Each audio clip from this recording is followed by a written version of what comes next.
So let's take a look at that chord progression once again. I'm going to play through the whole changes. So if we start off in a D minor to B flat 7 or major,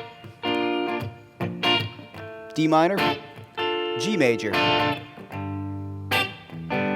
D minor,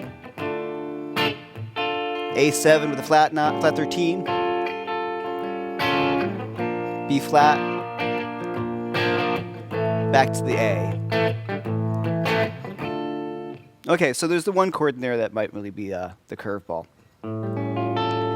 It's a really pretty sound, right? So it is an A7 with a flat 13.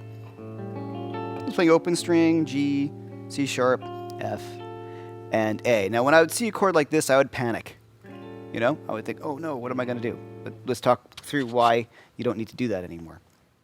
First thing, D minor pentatonic, we want to find our parent scale. D minor pentatonic, D minor blues works really nicely over the whole song, right? You can kind of rip over that. And it sounds really nice. And I kind of do that at the end of the solo. But I'm going to think about, well, what are my chord changes, right? Let's run through where those voicings are going to be and how I can see these shapes. And I'm thinking of it really right off of the fingerings I just showed you. So check this out. So my D minor chord, I'm kind of thinking pentatonic.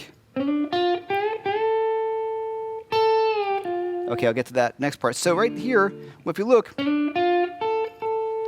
I just chose to do it as a bend. So I'm playing D, F, G bending to the A, because I'm right on my D minor pentatonic scale, or D minor triad as well. So I'm hitting those chord tones, right?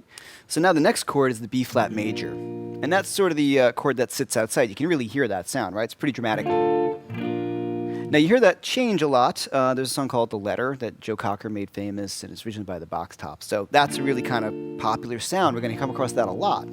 So what do I want to do here? And I just did exactly what we've been talking about. I looked at my closest triad right there, and that's B flat major. Well, check it out. I'm thinking D minor to B flat, just my basic bar chord fingering. So I could think, okay, so let's talk about what just happened there. So I have some common tones, which are really nice. I have the F, and I have the D. B flat is spelled B flat, D, and F, and D minor is D, F, A. So the D and the F. But on the B7 chord, or the B flat chord, excuse me, those two sound great, but the note that I really want to hit, that really strong note, is that B flat. That's the root of the chord, but that's also the one that sits outside of the pentatonic scale. And that's the one, to me, like when you get that, you know, that's the good stuff right there. So I just went right down the scale. So I write down the chord triad shape. So, right? Just right like that. And then back to the same kind of lick again. Now I go to my G chord. And here I just went a sixth. Now, if we look at this, I went to a G major triad. So once again, if I kind of map out where these fingerings are going to be, I played this chord, I played that chord, that fingering, back to that, and then I went to that when I showed you the chords. So what I did was, well, looked at where in this fingering is my triad. So right there's my triad, and I'm going to think about, well, I like this little lick. Now I went up in 6, but if we look at these two notes, they're from my D minor pentatonic scale. And if I go up here, well, I'm on a G chord. There's another G triad. So basically in my mind, I'm thinking G, passing tones, G. Right? So if I play the G chord, you hear.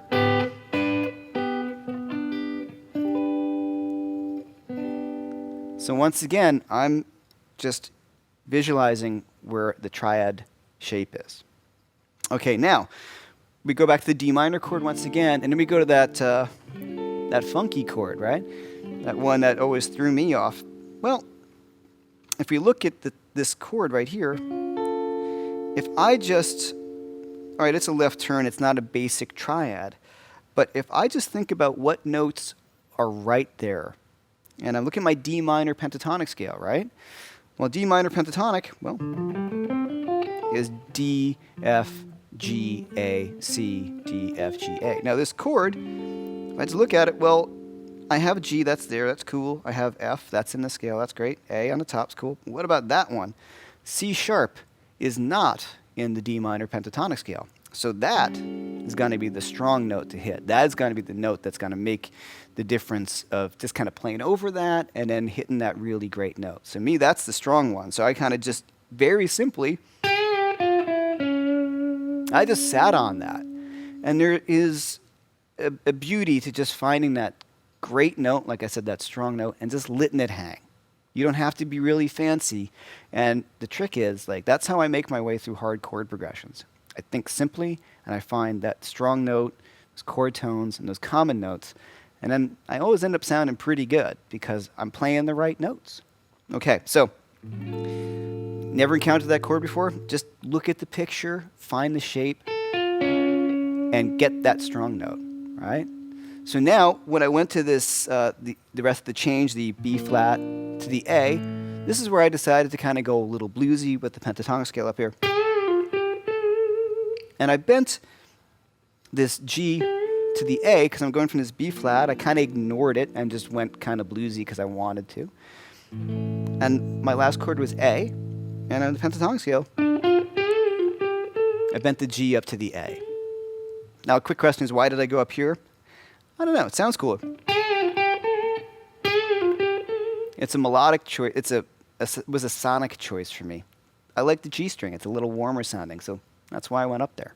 Let me take you through the solo nice and slowly. 3.